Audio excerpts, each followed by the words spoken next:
जियो इतना कि ज़िंदगी कम पड़ जाए, हंसो इतना कि रोना मुश्किल हो जाए। किसी चीज़ को पाना तो किस्मत की बात होती है, अरे किसी चीज़ को पाना तो किस्मत की बात होती है, मगर कोशिश ऐसी करो कि खुदा भी देने पे मजबूर हो जाए। नमस्कार दोस्तों, मैं नाम क्या आप सभी का अपने इस वीडियो में फिर से बहुत बहुत स्वागत करती हूँ। दोस्तों, आज अपने इस वीडियो में हम संयोजकता यानी बैलेंसिंग निकालना सीखने वाले हैं। दोस्तों, इससे पहले की जो मैंने वीडियो अपलोड की थी जिसमें मैंने आपको इलेक्ट्रॉनिक विन्यास करना सिखाया था, दोस्तों उसी इलेक्ट्रॉनिक विन्यास की सहायता से आज हम संयोजकता निकालना सीखने वाले हैं। तो आइए दोस्तों, हम अपने इस वीडियो को शुरू करते हैं। उससे पहले दोस्तों, जिन लोगों ने भी हमारा इलेक्ट्रॉनिक विन्यास का वीडियो ना देखा हो दोस्तों, वो जाके देख ले, तभी वो संयोजकता निकाल पाएंगे, वरना नहीं निकाल पाएंगे। तो आइए हम देखते हैं संयोजकता निकाली कैसी जाती है।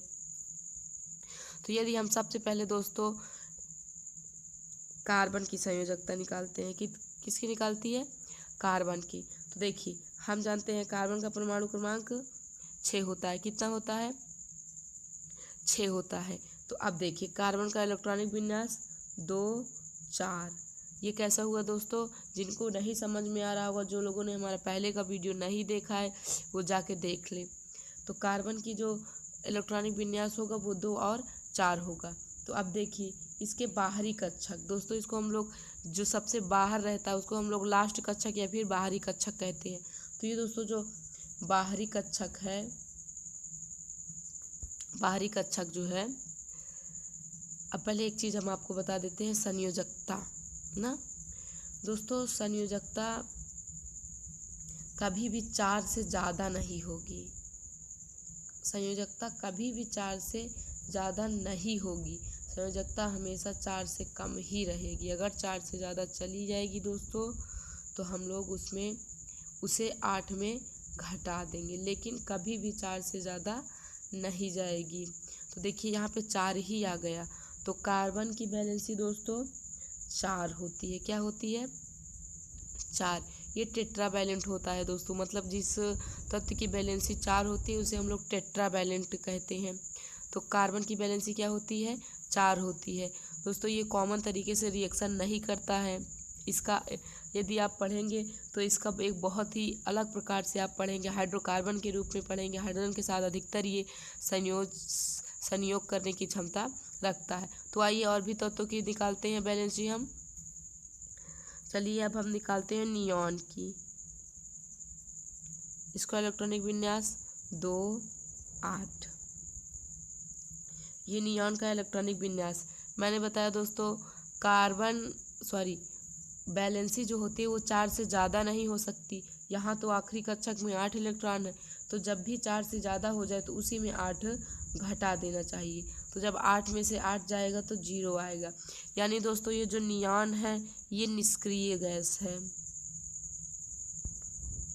निष्क्रिय गैस है।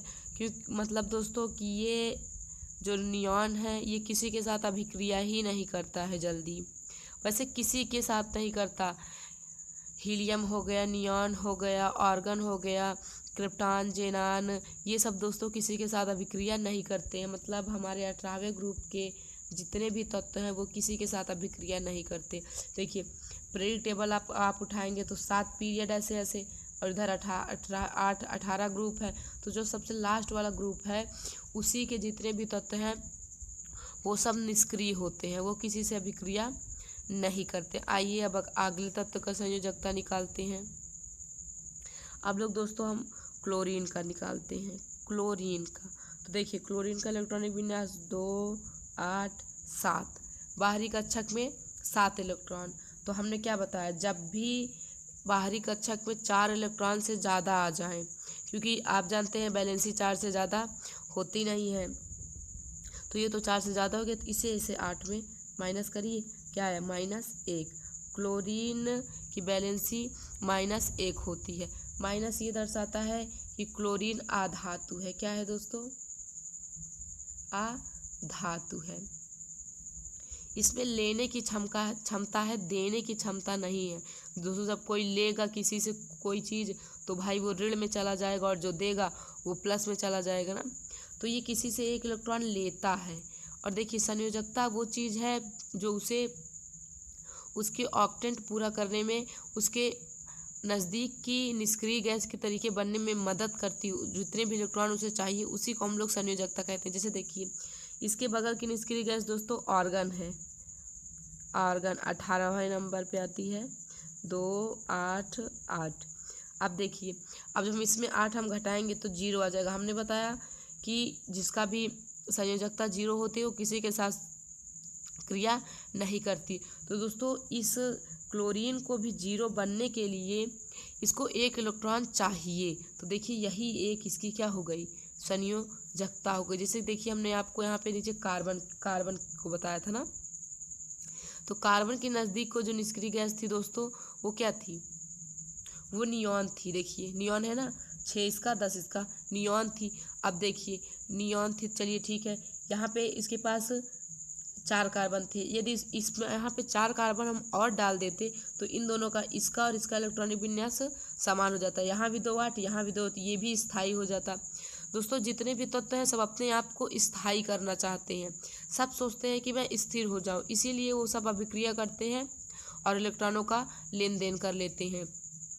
तो सभी अपने अपने नज़दीक के निष्क्रिय गैसों जैसा बनना चाहते हैं, और निष्क्रिय गैस बनने के लिए जितने इलेक्ट्रॉन को देना और जितने इलेक्ट्रॉन को त्यागते हैं वही संयोजकता होती है। क्लोरीन को अपने बगल की निष्क्रिय गैस बनने के लिए एक इलेक्ट्रॉन को लेना था, तो इसकी संयोजकता -1 हो गई। चलिए और उदाहरण लेते हैं, हम सोडियम को लेते हैं। किसका लेते हैं, सोडियम का, 11 2 8 1, ये इसका इलेक्ट्रॉनिक विन्यास है। तो अब हमने कहा तो इसकी वैलेंसी दोस्तों यही 1 होगी, क्योंकि अभी 4 से ज़्यादा होता तो हम लोग घटाते, ये तो 4 से खुद ही कम है, तो यही इसकी संयोजकता हो जाएगी, संयोजकता।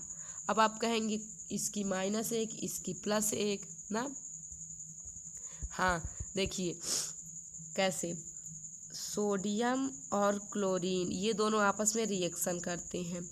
ये जो इसकी एक वैलेंसी यहाँ पे है ना प्लस में, इसकी +1 वैलेंसी है और इसकी -1 है। तो ये जो +1 है इसका मतलब है कि अपना 1 इलेक्ट्रॉन किसी को देगा, तो सोडियम अपना 1 इलेक्ट्रॉन क्लोरीन को दे देता है, तो ये प्लस में चला जाता है। जब क्लोरीन ग्रहण कर लेता है तो क्लोरीन माइनस में चला जाता है, इसलिए क्लोरीन की वैलेंसी -1 और सोडियम की वैलेंसी +1 होती है। तो ये दोनों अक्सर रिएक्शन करते हैं। अब इन्हीं दोनों को तो हम लोग NaCl यानी नमक का एक अणु कहते हैं, ठीक है। तो चलिए और आगे भी निकालना बताते हैं। जैसे मैग्नीशियम का ले लीजिए, 12 ही होता है, सोडियम के बाद का ही है, 2 8 2। अब देखिए मैंने क्या कहा था, यदि 4 से ज़्यादा हुआ तो घटाइए वरना रहन दीजिए, यही +2 ही इसकी क्या हो जाएगी, बैलेंस ही हो जाएगी। तो दोस्तों देखिए बहुत ही सिंपली आप ऐसे निकाल सकते हैं। लेकिन दोस्तों ये तो मैंने जैसे अभी आपको बताया था बोरबरी के नियम से इलेक्ट्रॉनिक विन्यास करना इससे पहले की वीडियो में, उसी प्रकार उनके नियम से ये संयोजकता निकालने का तरीका है। लेकिन जब हम आपको अब्बाउ के नियम से इलेक्ट्रॉनिक विन्यास करना बताएंगे तब आपको हम अब्बाउ के नियम से संयोजकता निकालना भी बताएंगे। वही संयोजकता निकालने का तरीका सबसे बेटर होता है, ये सब में नहीं लगता है, ये बहुत ही ज़्यादा डिफ़िकल्ट आगे चल के हो जाता है।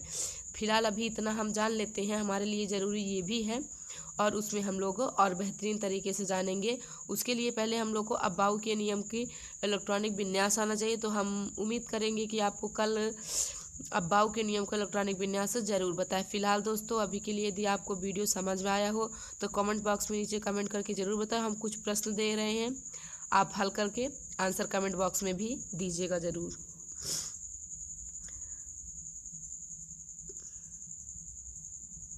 कैल्शियम का बताइएगा। अब आप परमाणु क्रमांक खुद देखिएगा क्या होता है। ऑक्सीजन का बताइएगा।